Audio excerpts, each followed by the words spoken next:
Jai Baba, everyone. My name is Rick Califf, and I heard about Baba in 1969.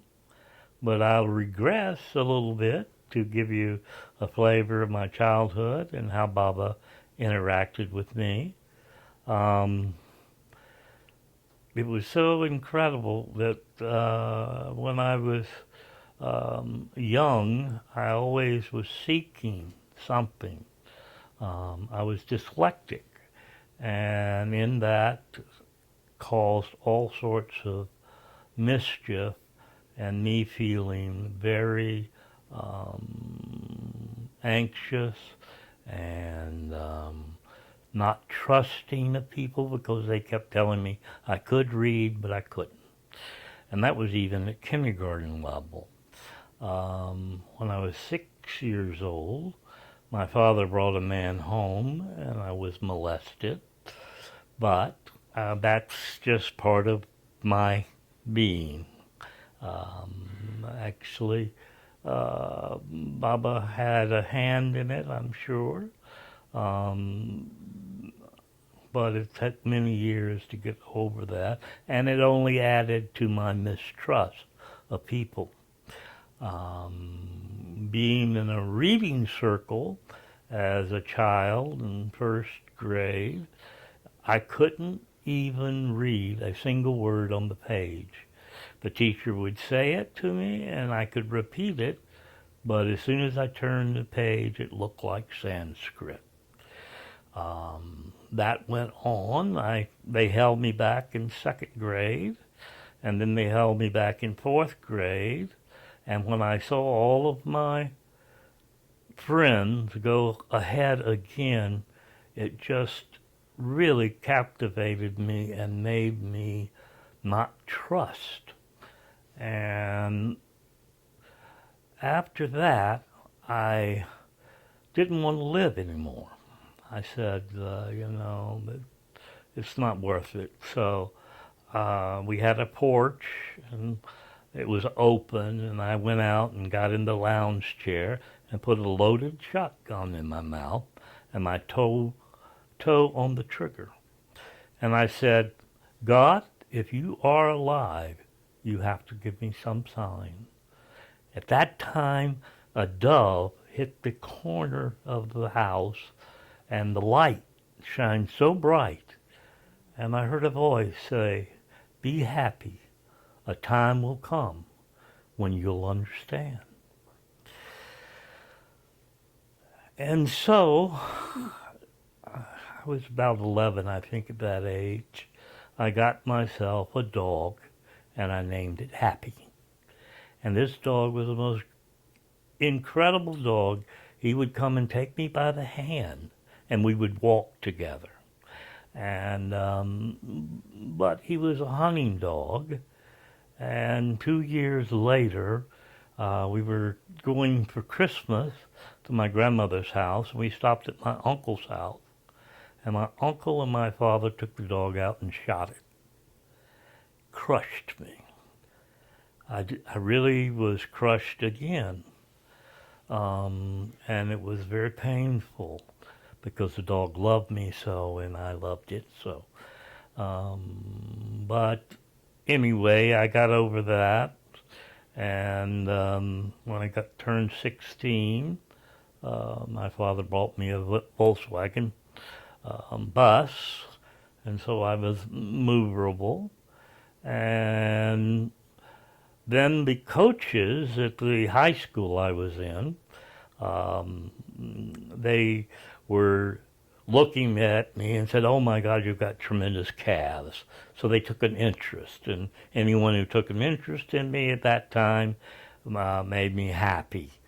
So I went out for football, and my knee was crushed between two tackles, first game.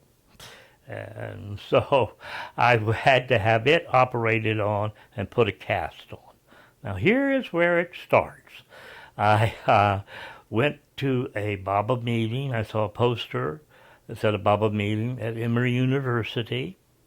And I went to it and I sat down, and we sat in a circle. and they started reading the discourses and passing the book around. Horror struck me because it went back to when I was in school and in the reading circles. I said, when they get to me, I'm not going to be able to say a word.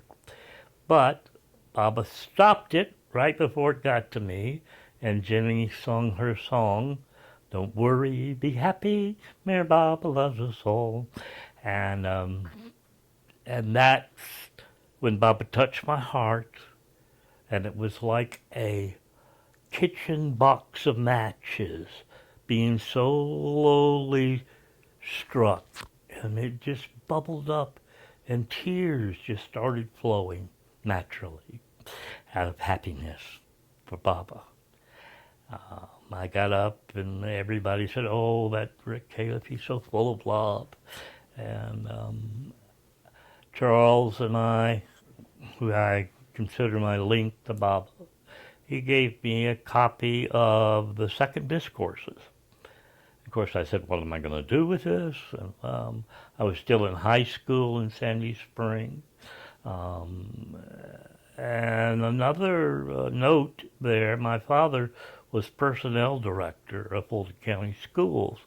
So all the teachers were his employees. All the principals were employees. And every single one of them took me on to be a challenge to see if I could read. So didn't happen.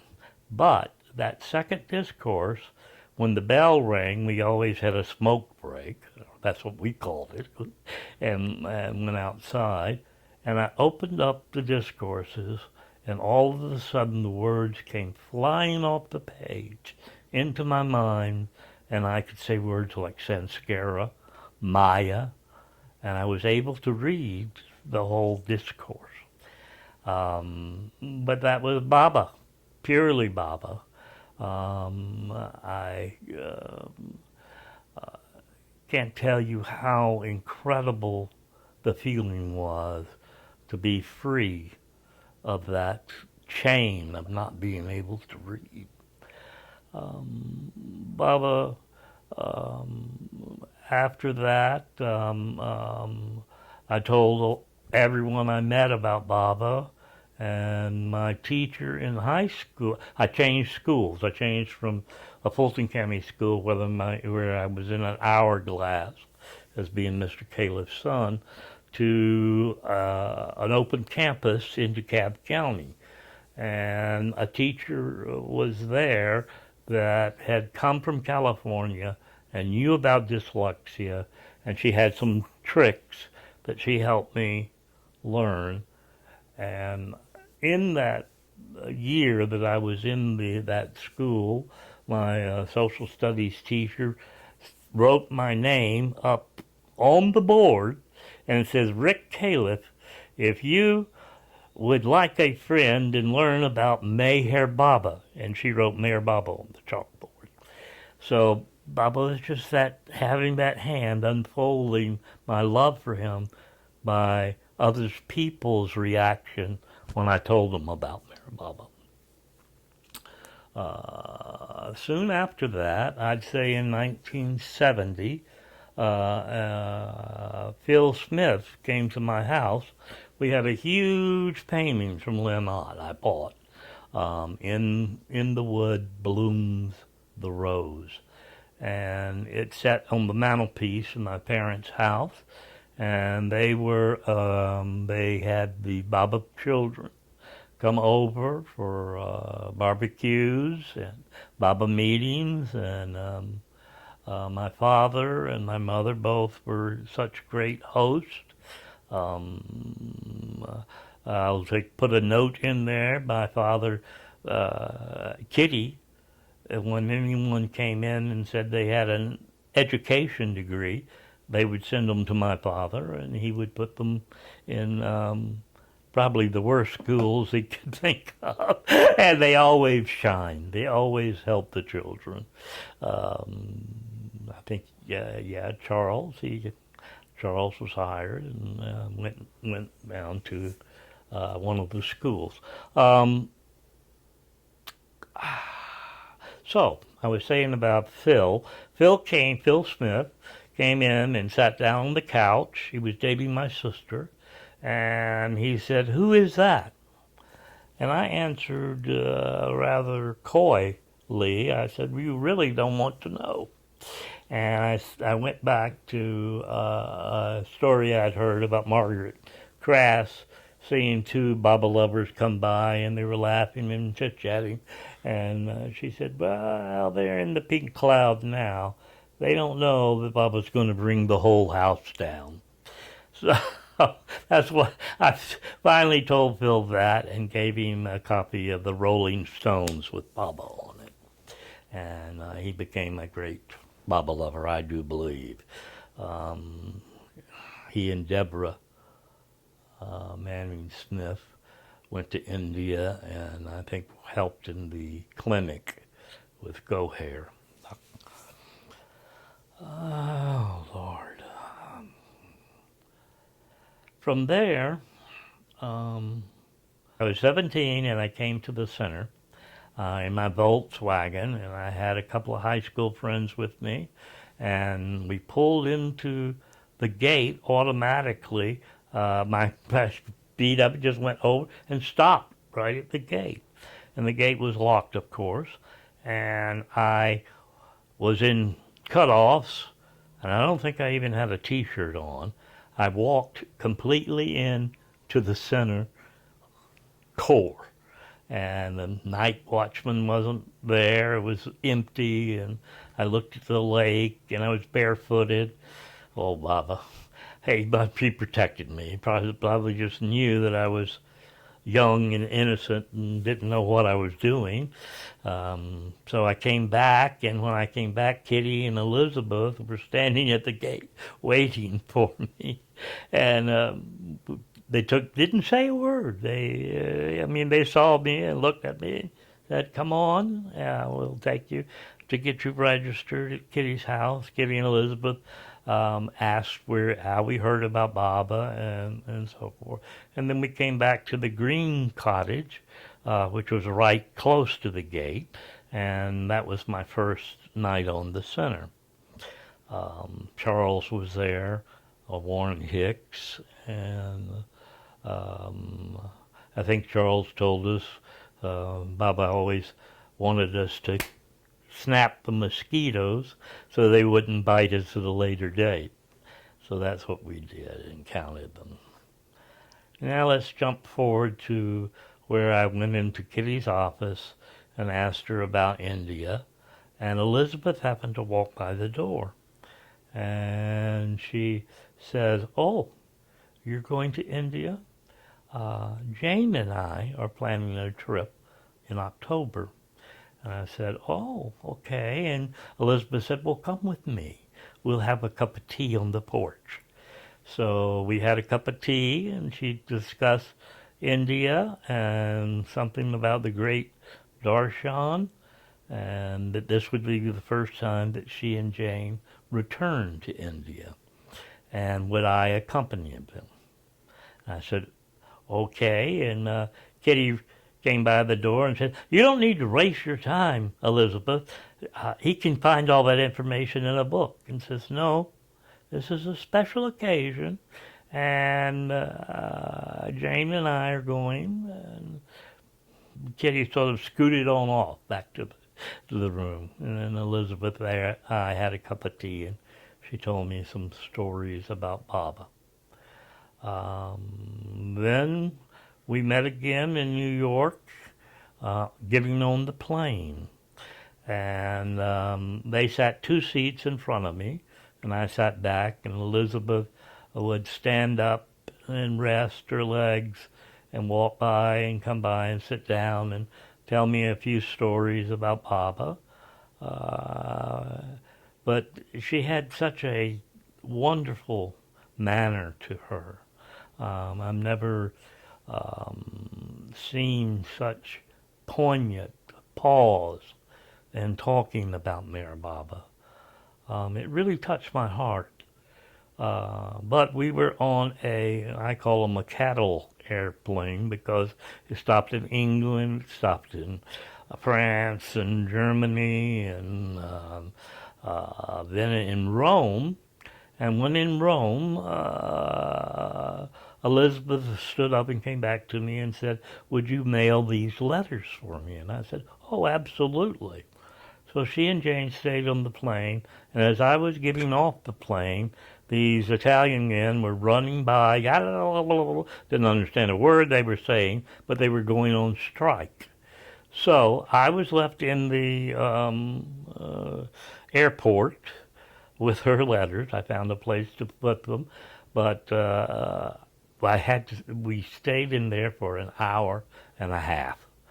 And it's very interesting. I ran into a man who was at the Sun conference that Charles spoke at, and Jenny and I were there, and it was fascinating because I got to talk to him and tell him I was going to India to see Meherabad, the resting place.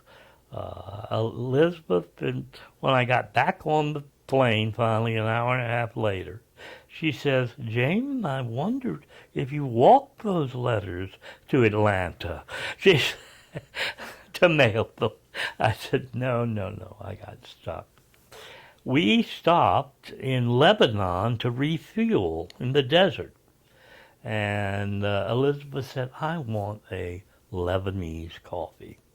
So, Jane, no. Jane said, "No, I'll stay right here." And she said, "Well, will you go with me?" And I said, "Yes, of course." So we got off the plane in the desert, and it had crates, like the type of wood crates that you see on the side of the road. And we walked a good distance, and there was a little shack down there, and we got a cup of Lebanese coffee. And she showed me how much to put 2 lumps of sugar in and the cream they poured on top of it. And she talked about Baba again.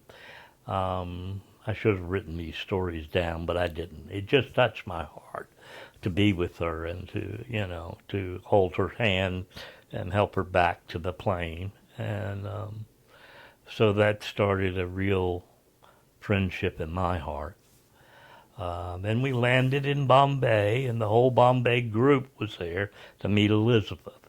And she told Jal and Dolly to take me to my plane because I was going on to Pune, and Jane and Elizabeth were going to spend the night in in Bombay. So I arrived at Pune. At that point in time, there was just a shack and a guard. And I went in and I went to the Baba Hotel, one with the Baba painting in it, and went upstairs and took a shower and laid down and knock, knock, knock on the door. It was Jal, Baba's brother. He says, "I'm here to take you to see the sights here in Pune." And I thought, oh, how wonderful. And so I got up, got dressed quickly, and went out, and he took me around and showed me all the sights. And then in Bun Garden, I got to see the elephant that would salute Baba, and he gave it a banana. And at Baba Jan's tomb, there was a must. I'm sure he was a must. He had his begging bowl on his head and was all wrapped up in coats and so forth. And he gave me a big hug. Jal didn't approve, but he gave me a big rub and whispered in my ear, "I really know who Meherabad is." And I thought, well, that's okay. I've got Baba's brother here, showing me the sights. And at any rate, he dropped me back off. And then about an hour later, knock, knock, knock. Merji was at the door. He says, "I'm here to take you around and show you the Baba sites." I said, "Well, Merji, Jal has shown me the Baba site." He says, "Okay, then we'll go to the club and have dinner." So I got dressed again, went to have dinner with Merji, and he told me some beautiful stories about Baba. And then he put me on the paper taxi that morning and sent me to Ahmednagar. At Ahmednagar, Sarosh was there to meet me in his car and took me to Vilu Villa. Um, Jane was staying in Vilu Villa because they had this thing. If you didn't stay in Meherabad with Baba, then you stayed out of Meherabad. Of course, that changed later when they all started getting help. They were able to stay, but at that point, Jane was in Vilu Villa, and she was writing her book. And she asked me if I would help her edit the book. And I said, well, that's nice, Jane, but I have been seeking dog all of my life. I'm dyslexic, and I can't spell cat. And she laughed. She said, oh, dear. She said, well, I'll read you some passages, and you can tell me what you think about it. So she did. She read me some passages, and I gave her my opinion on it. The Mandali greeted me, and Mani and Erich, and I just had a wonderful time. It was here again. It was completely Baba. But I read one of the signs there. It says, "Understanding has no meaning."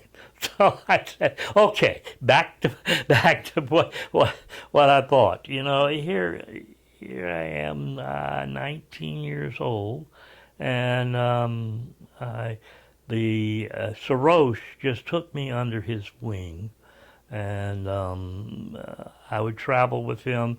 He took me to a wedding where we were sat up front, and up came the the groom riding on a white horse, and got off, and the bride hadn't seen him before. She faints back, and the girls hold her up, and then they toast with Coca-Cola at the end.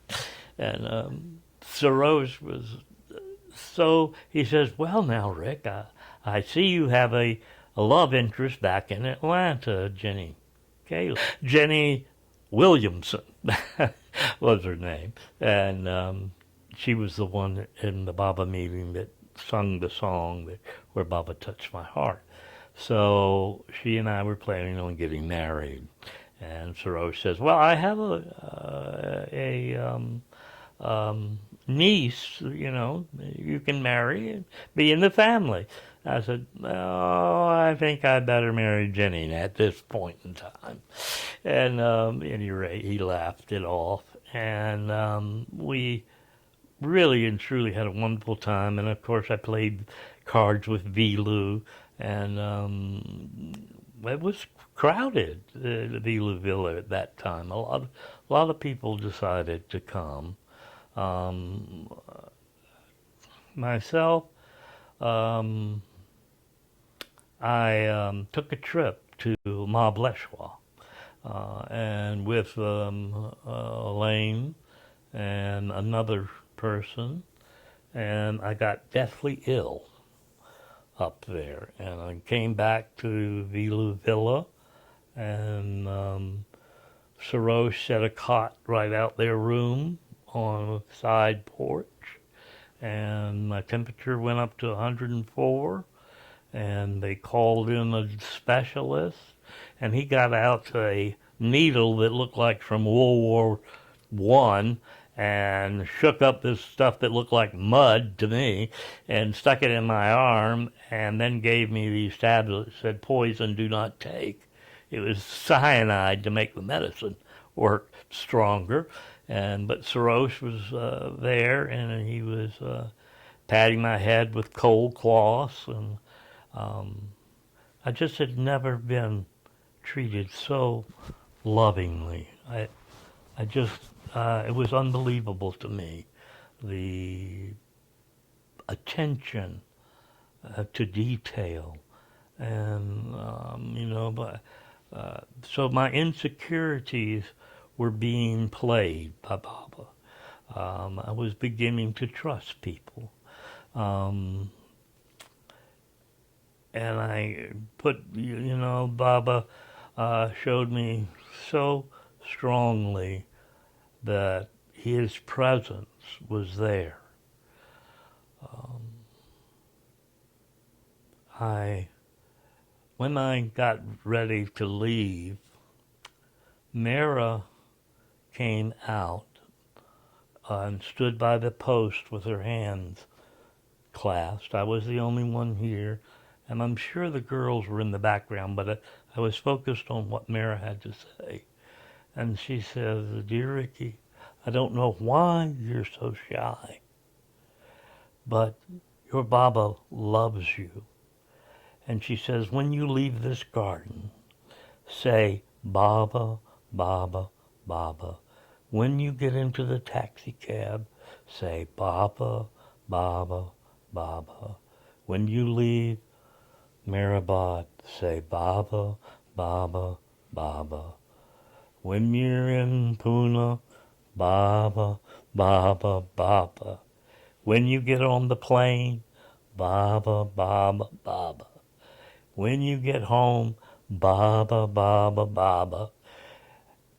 And remember that your beloved Mira Baba does not forget you, dear Ricky, so you don't forget your beloved Baba. So I turned around and left. So that was my first trip to India.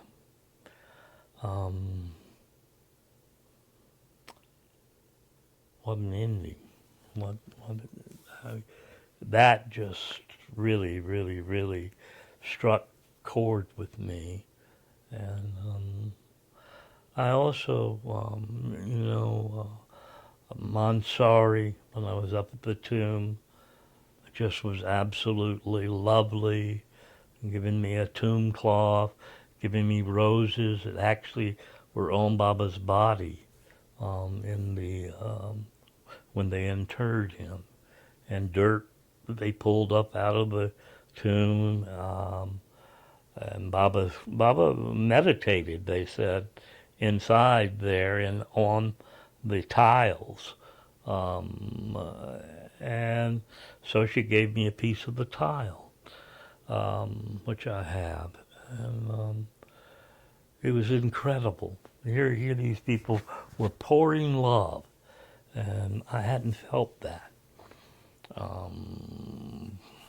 To regress a little bit, my parents were very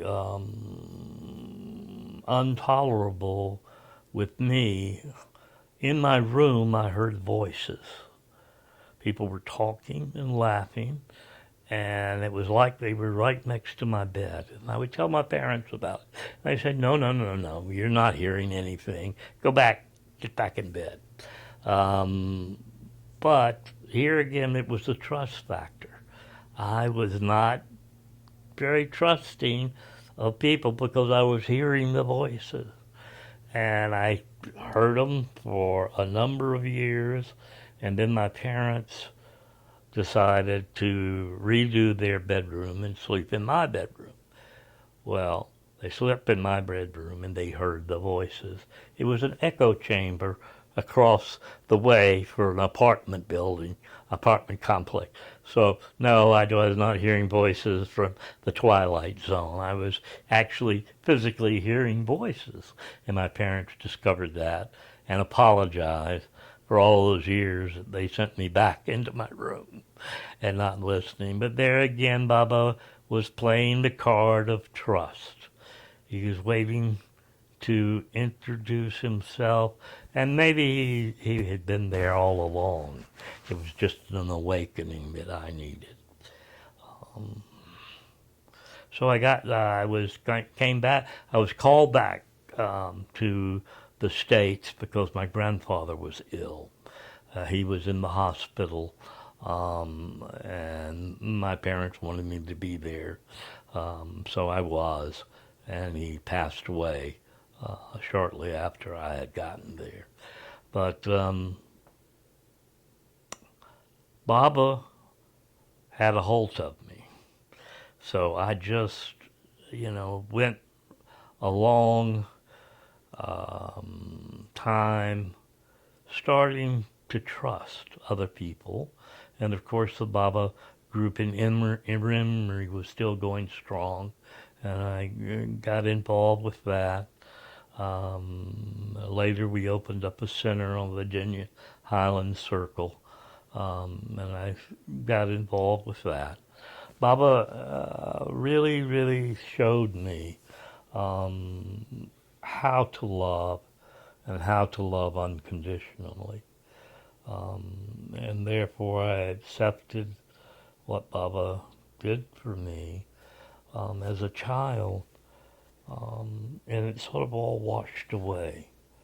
And I put that totally and completely on the Mandali and Baba and Elizabeth. I thought all Baba lovers were treated this way, but it was because Elizabeth had arranged it and told Mirji and Jal to take care of me, and Sarosh told me about his heart attack and going through a white tunnel to Baba. And Baba says, "Is there anything that you want?" And he said, "Yes, I want to see my daughter Franny marry Baba." Baba sent him back through the light tunnel, and he lived to see Franny marry, and then died shortly after that. So it's a wonderful ending. Here I am, 72, and Baba really, when I turned 69, things fell apart. I had the back surgery, and then I had knee surgery, and then I had my right shoulder surgery. But remembering Baba and saying his name repetitively helped me through all of that. And now I'm sitting here with Phyllis Fillmore, and we're really happy to share Baba. So Jay Baba. Oh yeah, Padre. The one about Padre was wonderful too. When I first went out to the Meherabad, Padre was on the veranda, and he got up and came over, and he looked at me and he says, "What the hell are you doing here?" And I sort of shook and looked back, and I said, "Baba, right answer." And then he and I became good friends. And there's stories, boy, more stories. In time with Mara, very special time, yes. In our trip in 75, I turned 25 years old, and Mara had gotten wallpaper from another pilgrim, and she said, "Would you wallpaper Baba's dining room?" And I said, "Gladly." That was my birthday that day. And I said, "Yes, gladly." So they brought me this paste that they made out of oatmeal. And I looked at it and I smelled it. I remembered it from paper mache and so forth. I said, "I have never worked with this particular medium holding up wallpaper." And they said, "That's okay. Yeah, you'll do your best, and we'll if it comes down, it'll be all right." You said, but Mara said, "Go ahead, do it." I said, "Okay." So I was wallpapering the dining room on my birthday, and Baba was just so present in that dining room. It was almost like he was doing the wallpapering, not me. And I got it all taken care of before tea. So she set me up a little table on the veranda in the back. They had a veranda also. And so she set me up a table with a window that I could hear them. I couldn't see them, but I could hear the whole tea time. And Mara sent me a piece of cake through Mayru and a cup of tea. And so I actually had tea with the ladies in my heart, sitting on the back porch. And Mara was so pleased. She told me, come, and she gave me a beautiful photograph of Baba and her standing towards a tree that split apart. And it was touched by Baba, and she wrote on the back, happy returns of the day, love, Mara. And I have that today to look at. It's wonderful. Then I didn't come back for 7 years. And when I came back, I was hoping to see Mara, but she died in May. And so I didn't see her, but I saw Mayru. And Mayru said, Rick, we often wondered if it was your love that held the paper up or the glue. And that was cherished. Well, my parents were, I found out that my father had heard of Meherabad in search of ancient India back in the 50s when the book came out. So when I told them about Meherabad, my mother taught astrology in Atlanta, and she did my chart. And in one of the books, it says this person is very likely to come in contact with Mayor Baba. And that sealed it for her. So they came to the center many times with me. We stayed at the Lantern, and then my sister came, and she actually even came back with one of her handicapped friends by herself onto the center. And the story there, this is a tragedy, and sometimes I talk about it, sometimes I don't. Ivan the Terrible came through Atlanta, and that's where I was, and I've been involved in the tree business, and houses were being split in half by trees, and I actually was out on the job listening to or directing the people who were taking the tree out of the house. It split the house totally in half. Nobody was killed, luckily. But I got a call from my cousin and said that he had gotten a call from Franklin, North Carolina. We had a home there in between Highlands, North Carolina, and Franklin, North Carolina, and the Califf River. One of my cabins had a 100-foot waterfall that dropped behind it. The Mandali all knew about it. I called it Shangri-La. It was so beautiful. And then we had this creek that went up the mountainside and came down. Well, what happened is this man who called was a rescue man from North Carolina.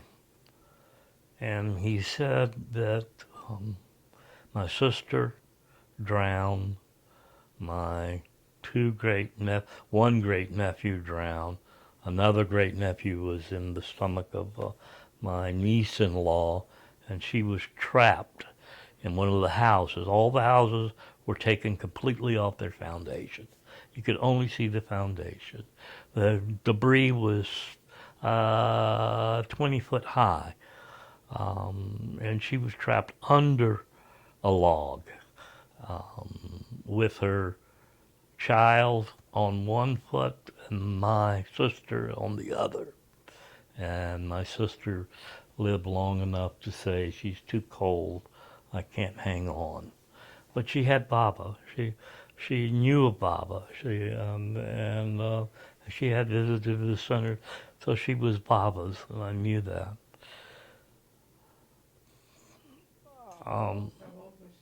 She was 50, I think. I think that's right, in 204, yeah. She's 2 years older than I am. And the child was 3 years old. And Christy, who was my niece-in-law. She was in her 20s still. She was 28, I think. And they had to cut her right leg off to get her out. And then in the operating room in Asheville, she died a couple of times. But she made it. And that was a tragedy. But my father was still alive. He was heartbroken, of course, losing 2 grandchildren and his only daughter. But Baba held in there. And, I was just totally repeating Baba's name because I'd never seen such desolation in my life. But It's like what happened in Asheville. yeah, Asheville brought it back up when the floods started happening up there. So, and that's that. I mean, here I sit, still with Baba, still knowing and faithful that everything is His will, that we just go along for the ride. And if we keep Him in our hearts and in our minds, and I'll say Pendu said that to me. He said, always keep Baba in your heart and your mind. You don't have to go out and preach to people, but just keep Baba in your heart. And he told a wonderful story, but that's for another time. Jai Baba. Jai Baba. When I was there, I always went inside and or stayed inside with Erich, and he and I would talk. Other pilgrims would come in and sit down and listen and go, but he and I would talk. And I told him my story, and he was so warm and so receptive to it. And he says, yes, I can relate to that. And then he told the story about the wreck where he was driving and Baba was thrown out and one of the Mandali was killed. And the papers had his name plastered all over it, from Bombay all the way to Delhi. And they were saying that this man had Avatar Meher Baba in a car wreck and he broke his hip or femur or whatever. And he says, can you imagine how that made me feel? And I said, no, Erich, I can't imagine. But he was playing me. I could tell, He says, yeah, and we were in the hospital, and Baba, now this is how Baba was, he said.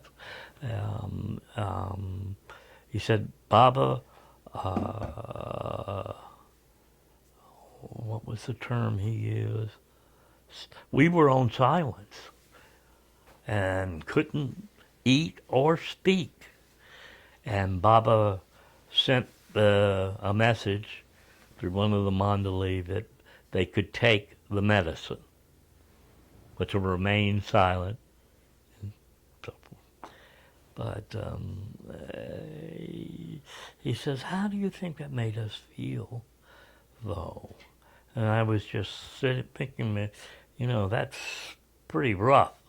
My childhood was nothing compared to being with the God-man and being silent and fasting. And then he told me a story about his father passing. And he was with Baba, and Baba said, you want to go to Pune? And he says, yes. He says, I was the oldest child, and I was supposed to be handling the funeral arrangements and to the Tower of Silence, and which is a Zoroastrian thing. And so Baba and I got in the car and went to Erich, and Baba got in the car and went to Pune, and we drove up to the house, and I could see through the window them making the arrangements. And then Baba tapped me on the shoulder and said, "Let's go back." So all I did was sit in the car, and I was thinking, I should be there making these arrangements. But Baba just, no, you take care of me. Mhm. That was, so those sessions were Erich. Wish I'd written them down. But I'll tell you another Erich story. We were in Mandali Hall, and all of the people were there, and the women Mandali had come in, and Kevin Kline was reading a poem, and I was sitting right next to Erich, and all of a sudden I feel this slap, and then I looked around at Erich, and he says, and I said, "Okay." So I turned back around and was trying to listen to Mr. Klein and his poetry. It was beautiful. And Erich slapped me again, a little bit harder this time. And I turned around. I looked at him. He says, "Okay." And I turned back around, and Mr. Klein continued to run his poetry. And then all of a sudden, whap! And Erich hit me again. I turned completely around this time and looked at him, and he says, "Be alert." That was it. So I figured that Baba made them very alert, and he was sharing that with me in a very physical way. So I never forgot it.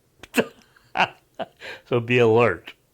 Be alert whenever someone is reading Baba to you. But when I went over in '72, it was still very fresh.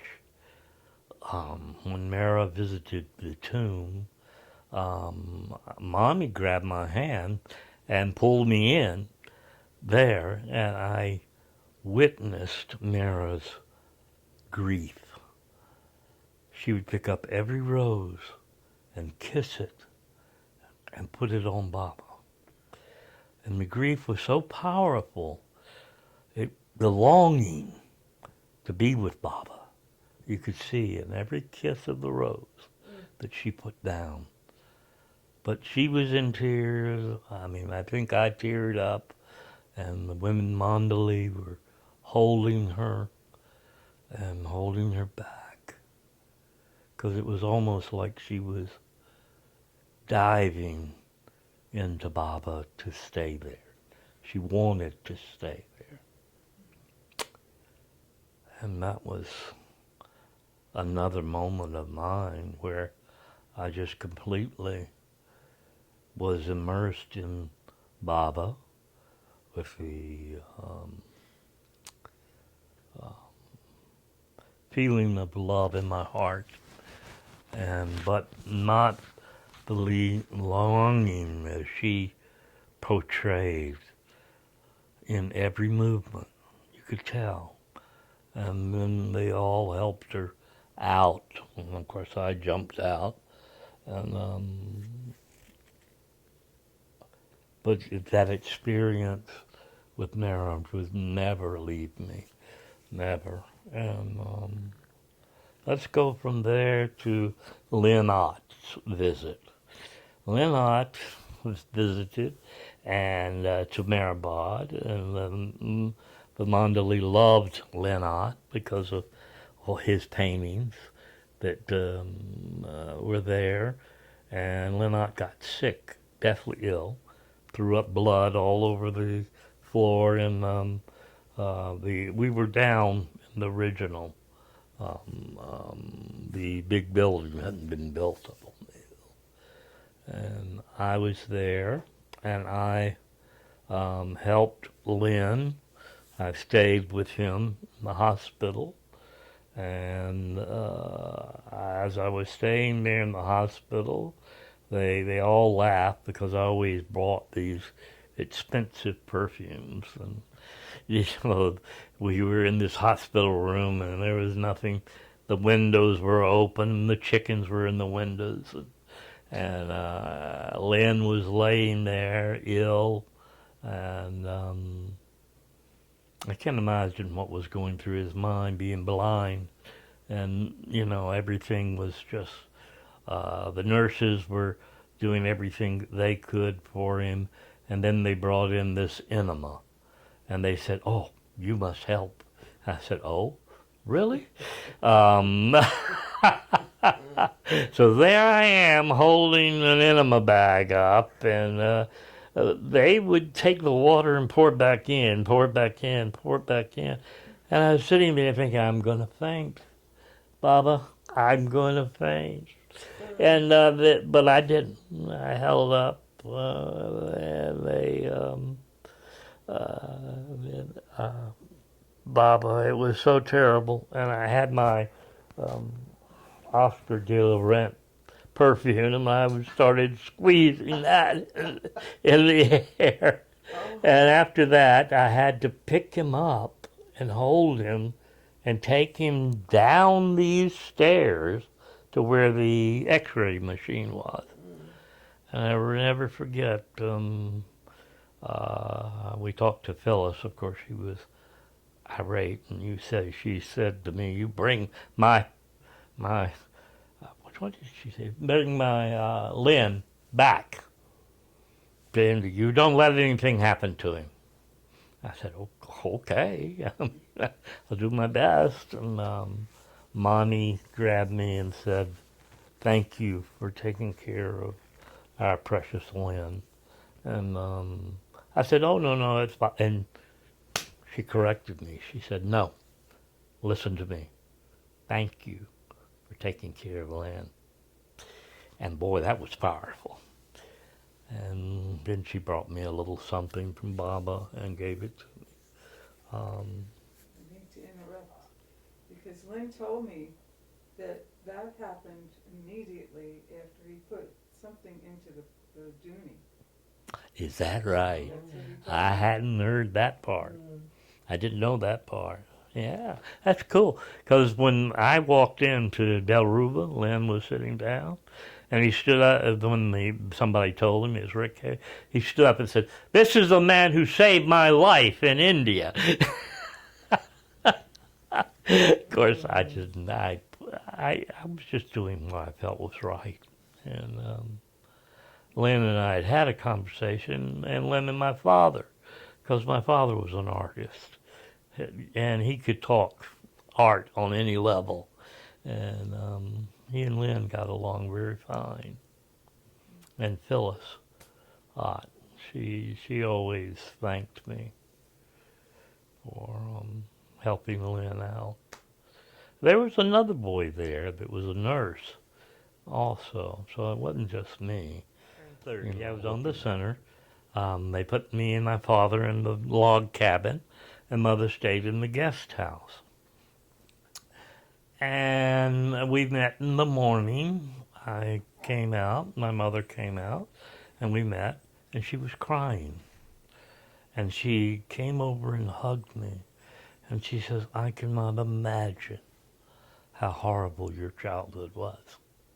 So at 30 years old, I was given another message from Baba that it was all him. It was all a dream. And a bad dream at that. So, but to have my mother say it out loud, finally, up to that point, no recognition, it was just like life went on. But That was after your sister died? No, my mother's died before my sister. She dropped dead of a heart attack at my mountain property they moved up there. My father and my mother did after my business partner and lover, 7 years. He died of kidney failure, which was awful. We had to have him flown out by helicopter from the mountains to Emory University, and he passed away. But my parents were living up in Franklin, and she just keeled over, and my sister was there and picked her up. I was in Atlanta doing the tree business that I'm still involved with and need to get out of. I think I'll retire this year at 72. I have a kid I've known since he was 5 years old, and yeah, we work together, and he climbs a tree. Well, he doesn't climb anymore, but the Mexicans climb. So I was on the center, and I brought a good friend from high school, and he had invited his girlfriend over to come onto the center, and so they were walking, kissing and hugging, and probably looking at each other, and Elizabeth saw them and went up to him and said, "Are you here for my Baba or for yourselves?" And my friend got a little tipsy and decided to leave. So I couldn't find him, and I didn't know what had happened. And Kitty and I were sitting in the living room, and she started to tell me stories of hers, and she told me the story about her walking on the beach and having a military a military man come up, but it was like in the Washington days, and walk with her. And she said she looked over, he had the hat that matched, and the coat was red, which must have meant that it was a red coat, and walked right back by her. And so that was awakening to me that ghosts are real, that some of the things that I had seen and heard in life were quite real. And so that touched me. And it touched me, her lovingness about me not seeing my friend come back onto the center. So that was that. Oh, Baba, you were such a Baba. Such a Baba.